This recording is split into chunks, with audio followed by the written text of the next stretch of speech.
पळसे शिवारात बिबट्या जेरबंद. शिंदे पळसे परिसरातील रहिवाशांनी सोडला सुटकेचा निश्वास. नाशिक रोड देवळाली कॅम्प दारणा काठाच्या पूर्वेला असलेल्या शिंदे पळसे परिसरात गेल्या काही दिवसांपासून धुमाकूळ घालणाऱ्या बिबट्याला अखेर वनविभागाच्या पथकाने सापळ्यात पकडण्यात यश मिळवलेलं आहे. पळसे गट नंबर 595 येथील शेतकरी विनोद बबनराव जाधव यांच्या मळ्यात लावलेल्या पिंजऱ्यात आज पहाटे सुमारे 3 ते 4 वर्षांचा बिबट्या जेरबंद झालाय.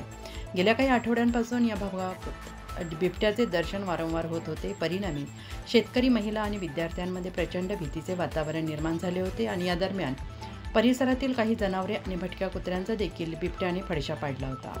शिंदे पळसे मळे परिसरात बिबट्याने वावराचे ठसे वारंवार दिसत असल्याने नागरिकांमध्ये प्रचंड दहशत पसरली होती.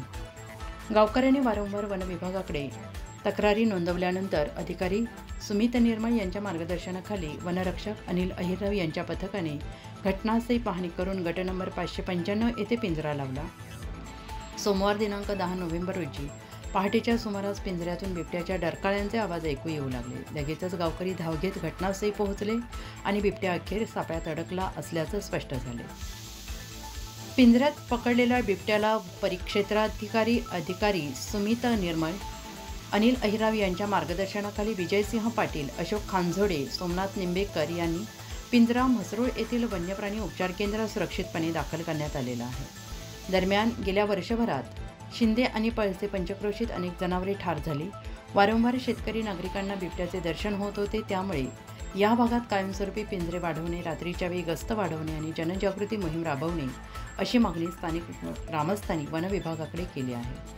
शिंदे आणि पळसेगाव येथील नागरिकांनी सांगितले की बिबट्याचा बंदोबस्त झाल्याने आता गावात थोडा दिलासा मिळतो आहे. तरी ही समस्या कायमची सुटलेली नाही. परिसर बागायती असल्याने बिबट्यांचे वास्तव्य वारंवार दिसते आणि म्हणूनच अतिरिक्त पिंजरे आणि रात्रगस्त अत्यावश्यक आहे. वनविभागाने नागरिकांना आवाहन केलं आहे की बिबट्या पकडला असला तरी अजून इतर बिबट्यांचा वावर असू शकतो. त्यामुळे रात्री उशिरा बाहेर न पडणे, एकटे फिरू नये, जनावरांना सुरक्षित ठिकाणी बांधून ठेवावे.